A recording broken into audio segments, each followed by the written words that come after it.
everybody, it's Luke here at Young Writers, and I'm chatting today with the wonderful Aisling Fowler. How are you doing? I'm really good, thanks, Luke. Really happy to be here. Cool. So I always get started with the same question, the very same question. We could have people here that are really looking forward to your book coming out, and we might have people that haven't come across yourself and your work and your book. So could you let us into your world, step into the wonderful world of Aisling Fowler for a moment and tell us about who you are, what you do? My name is Aisling Fowler, and I am the author of Fireborn, which is my debut middle grade fantasy, which is coming out on September 30th. I live in London at the moment. I'm in London right now, but I've moved around a lot in the last few years. So Fireborn was written a little bit all over the place, but now back in London. So yeah, happy to be here. And tell us a little bit about your writing journey, because this will possibly go out to young writers or teachers showing it to the class and whatnot. And there might be people out there who want to become a writer. So I always like to find out about how authors ended up where they are. For some people, they I had a chat with one author who lived in a bookshop when they was 2, was writing from when they was 4, and went to uni to study literature, and that was it. And some people who just fell into it in a way, it still takes skill, but had another job and kind of landed there. So I always find it really interesting to ask that. I wrote a lot when I was a child, and I don't know where that sort of came from. I always loved books, and I think telling stories, like I told stories to my cousins when we had sleepovers. I would always tell a story when we were in bed at night before we went to sleep, stuff like that. And I guess that I started writing them down at some point, and I really loved it. And I even sent a book. It was 3 pages long, I think. Probably quite plagiarized from another book, but we'll just gloss over that. Anyway, they didn't want it, very sadly, but maybe not that unexpectedly. But it was really important to me until I was probably about 13 or 14. And I don't know what happened, but it just sort of got phased out of my life. I think other things kind of came in, and I got other interests, and I sort of, it sounds really strange, but I sort of forgot that how much I liked it. And I forgot for like years, probably a scary number of years. I reckon I didn't write anything for about 15 years. And then I was training as a nurse, and I met another girl who liked writing, and she asked me to read her manuscript of a book she was working on. And it just was quite a light bulb moment for me, because I realized that I did still have ideas in the back of my head. And I mean, I never actually properly sat down to write them down, but I would sometimes sort of jot them down. But somewhere in there was still the kind of wish to write, and probably like the desire to be an author, but I just hadn't really prioritized it at all. But reading her manuscript, I was like, there's no difference. We're doing exactly the same course. We have the same time pressures, the same sort of demands. It's the only difference is that she makes time for it and I don't. And that was a real sort of turning point for me. That was when I started to come back to writing and make time for it and just commit to it a lot more. And I'm so happy that I did. Definitely. I do remember reading about you sending off a 3-page novel, age 11, to a publisher, or that was it. That was the word. A 3-page novel, I believe it was. I read this somewhere, and I don't know, I thought it was really cool, because we might have other 11-year-old writers out there. I mean, we interviewed actually a 6-year-old author the other week, or that's out there. That's really cool. And he wrote like a children's book, and it always passion. You're never too young, you're never too old. It's fantastic. And so I always love asking that question, because sometimes you get really fascinating answers, and that's a lovely little tidbit about yourself that I really enjoy. And then we move on to Fireborn. So I have a special copy here. This isn't the final cover, but it's very inspired by your beautiful background and the illustrations there. So I mean, it's a wonderful, mystical, well, actually, why don't I let you introduce it rather than me doing it? So tell us a little bit about it. Oh, thanks, Luke. So Fireborn it's the story of 12, who is a Huntling. And that means that she has given up her name and her past in order to join this entity called the Hunting Lodge, where she learns to fight the monsters that plague her world. But she has a bit of an ulterior motive for being there, one that's connected to something quite dark that happened in her past. And that's something that's very much present in her mind all the time, and it keeps her very separate from her fellow Huntlings. So she's quite an isolated character at the start of the story. But quite early on, the hunting lodge is attacked by these monsters, and for the first time ever, they manage to break inside the lodge's walls. And after the attack has been quelled and the dust has settled, it becomes clear that someone is missing, and a little girl is no longer there, and she's vanished. She's been taken, and 12's really horrified. But she becomes more horrified when she realizes that the hunters, who were supposed to be sort of, they're the adults in charge, aren't kind of reacting as quickly as she thinks that they should. And they haven't sent someone out immediately to try and get this girl back. So quite impulsively, 12 decides to do that herself. So she just takes a bag of supplies and her pet squirrel Wedge and heads off into the wilderness on her own. And she's very confident that she will succeed with that strategy. But she's not the only one who's had that idea. Mm-hmm. And quite quickly, she meets the lodge's stone guardian, who's called Dog, and two other huntlings called 5 and 6. And she's particularly displeased to see 5. Those two are not the best of friends. And I suppose it's quite a mismatched group that starts this quest together. And Fireborn really is the story of this mismatched group and the journey that they make together, the dangers that they face, and also there's a lot of secrets that they're keeping from each other. So it's the story of how their quest unfolds and how their relationships develop.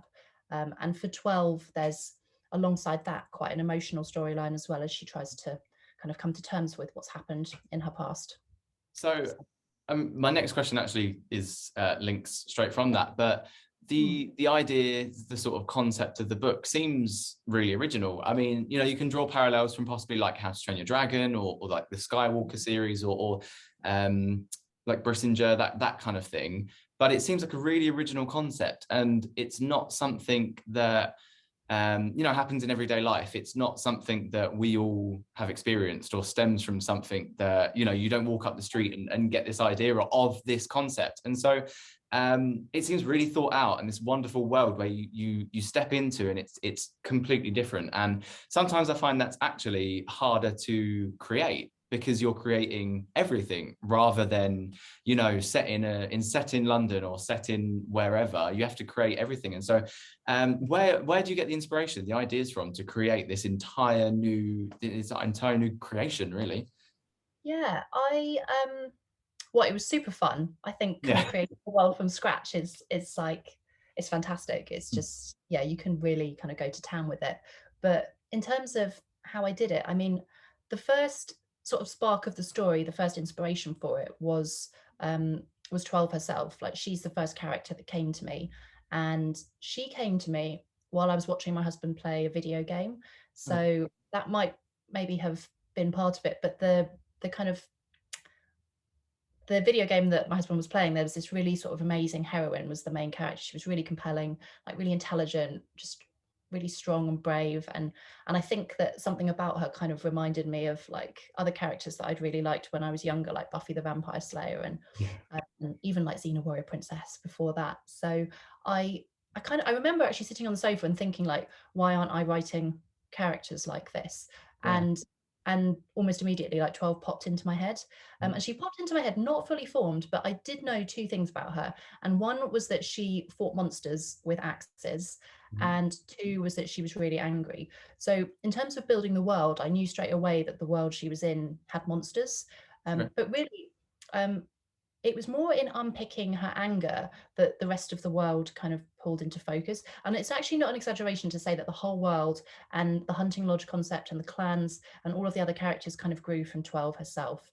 And I kind of worked backwards from her anger, which sounds like a really strange thing to say, but I was just sort of like wondered, like, why is she so angry? And then came up with the concept of her family having been murdered. Sorry, that's a small spoiler, but it is revealed quite early on in the story.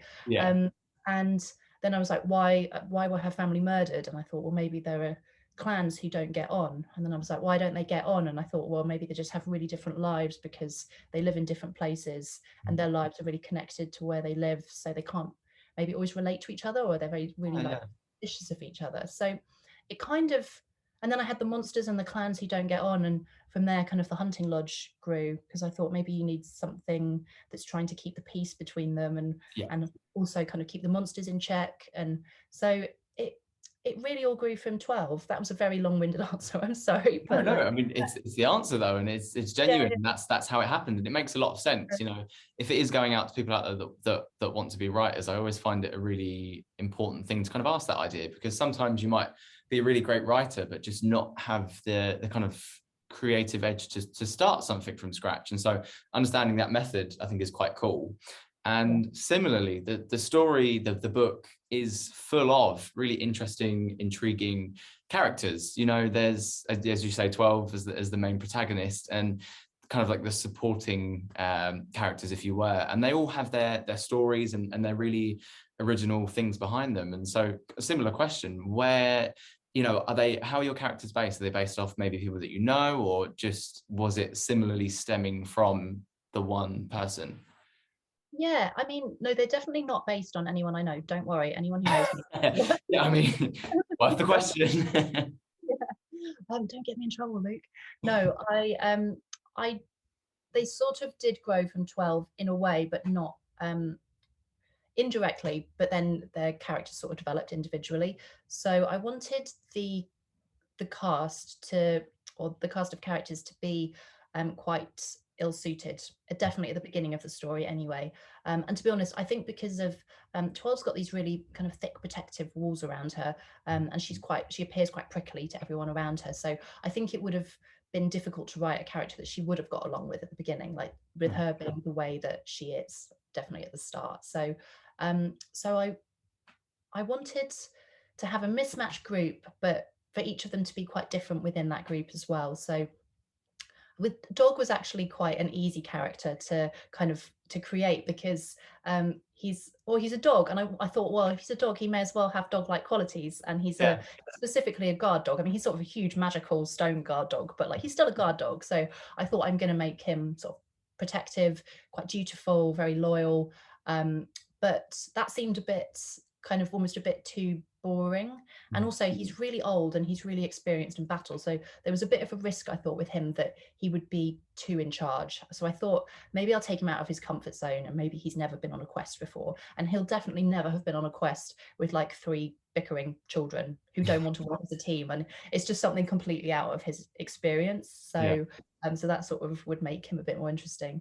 And then with 5 and 6, I wanted them to be best friends and really close, but also completely different characters. And 6, again, on the surface, is this quite sort of straightforward, understanding character. And he's actually the one who sort of first starts building bridges with 12. But again, I didn't want him to be too kind of simple. So I kind of have made him quite good at keeping secrets. So his storyline is quite an interesting one, I think, in the book. And 5, just again, he's a little bit like 12 in that he's got a kind of a bit of a protective barrier around him. He seems quite cocky and overconfident, but he is kind of hiding a little bit of something else underneath. So that's sort of how they all sort of grew and sparked off each other. Actually, I think they grew together, but 12 was the first spark of them. Yeah. And Widge, I didn't even talk about Widge. Oh my goodness. What? He's a character too. He's just not a speaking character. And actually Widge is really important in the story because because he's the only one at the beginning of the story that 12, that I think that you see through him, you see sort of the softer side of 12, but that's like the only, at the start of the story, the only way that you do see that other side to her. Yeah. And also he's so like, he's maybe like, he's the most joyful character, I think, out of all of them. He doesn't talk, but I think he brings a sort of lightness with him. So I loved writing him. And then probably an easier one to answer, but was it important for you to have a female protagonist? Because, you know, at the moment there is a lot more going towards diversity in books, children's books especially, and it's a really important thing. And oftentimes, you know, we don't see a female at the forefront of a book, of a novel or whatever. And and it's really important too. So was it something that you knew straight off that was going to happen, that was something that was really important? Yeah, I mean, and actually you sort of you've kind of addressed the reason for that a little bit already in your question, but I think she was always going to be a girl because the direct inspiration for her are all female characters, and like you said, I think that there should be more female characters in fantasy with kind of leading roles. And with 12, I think I'm this sounds really immodest, but I'm like quite proud of her as a character because she's not a people pleasing female character. She's really the opposite of that, actually. She really doesn't care what anyone thinks of her, and she just isn't afraid of sort of being assertive or confrontation. Sometimes she takes it a bit too far, but she's got some qualities that I think I hope maybe will be inspiring for particularly for young girls kind of reading it, because I do think there's still maybe a little bit of pressure in society to be kind of people pleasers as girls, and to sort of be friendly and be nice and always smile, and I think it's okay to not be like that as well. So that's sort of a little bit of what I was trying to do with 12, although actually maybe that's giving myself too much credit. She just kind of came to me like that, so she was already full of this anger, and I was like, let's go with it. So I mean, either way it works, and it's, it is an important thing, and it's great that there is this protagonist, that there is this main character with those qualities as well at the forefront of it. And then getting towards the end, what is next for 12, for Fireborn, for this world? Are we seeing Fireborn Mark II, or where are we going? Well, Fireborn is the first book in a trilogy, so there's 2 more books in the series, and I've actually written both of them, so the story is quite fully formed in my head now. It's really exciting. I mean, I wouldn't say it's sort of they're finished either, then they're both still works in progress, and 3 is quite early stage, but they exist. So I can say that we are definitely going to have a lot more adventures with 12 and her crew. We're going to find out more about 12's powers.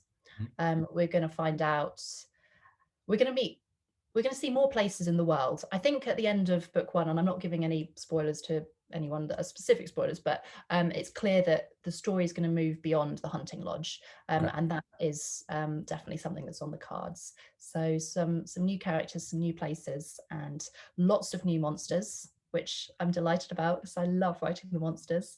It's like the evil side of me. So there's definitely more to come. Well, how exciting! How exciting! We'll be looking forward to it. And then the final question, as you say, you had your writing journey, which was not necessarily, it's quite bespoke, coming away from it. And do you have any advice out there for any writers? I normally say young writers, but it could be for people that have, maybe never put pen to paper. It could be for someone who is 25 and has, and maybe wants to write, but is doing something else. Do you have any top secret tips that they could go out to anyone out there that wants to follow in your footsteps? Do you know, I don't know if my tips are going to be that sort of groundbreaking. I'm pretty sure everything I'm going to say someone else will have said before, but I think to read a lot is quite it's probably a really obvious one, but I think it is really, really helpful, particularly if there's a particular genre that you want to write in, to kind of focus, well, not to focus your reading on it, but just to know a little bit about like what's going on in that genre, and the things that you like and the things you don't like, and the things that you feel work and the things that you don't think work. And then this is a super obvious one, but to just keep writing. So because I've already said, like, I stopped for years and years, and I think, writing is a skill like any other, so the more you do it, the better you get at it. So just to keep going with it and not to get kind of sidetracked by, well, I mean, obviously, like, it's part of the tapestry of life, isn't it? Like, there are going to be other things, you can never just sort of totally focus on that, but just try and carve out a little bit of time for it. If it's something that's important to you, then you need to dedicate a little bit of time to it, even if it's a really small amount. Like, over time that builds up. And I guess my last piece of advice is just to try and be brave in seeking other eyes on your work. It can be quite scary to, it's so personal. You have an idea in your head and you're trying to translate that onto a page. And and it feels like a part of you. So you don't almost sometimes feel a bit protective of it, like you don't want people to attack it or criticize it. But I think it's a really important stage of being a writer, to be able to take that step towards being brave, giving your work to people, and being open to hear what they think of it. And the more opinions you get, you'll probably work out that you agree with some people and you don't agree with others, and you always have to make choices that are right for your story. But I do think it improves you as a writer, to find out what the areas of weakness are, I suppose, in your work.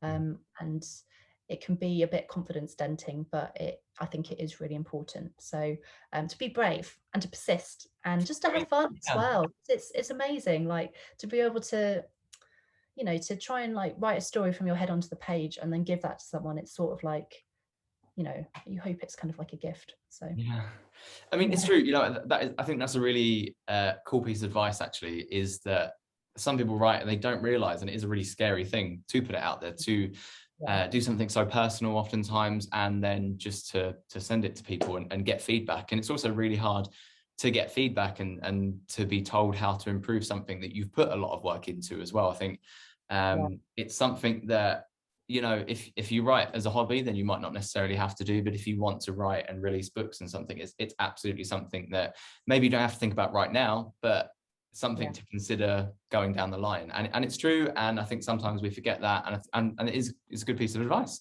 So there we go. So Fireborn is out on September 30th. Again, there will be a different cover, but this looks really cool anyway. Out on September 30th, and it is, now we know it's the first of a trilogy. From Aisling Fowler is the name. And thank you so much for coming along and taking the time to chat with us. Oh, thank you so much, Luke. It's been a pleasure. Of course, and good luck with it all. Thank you. Cheers.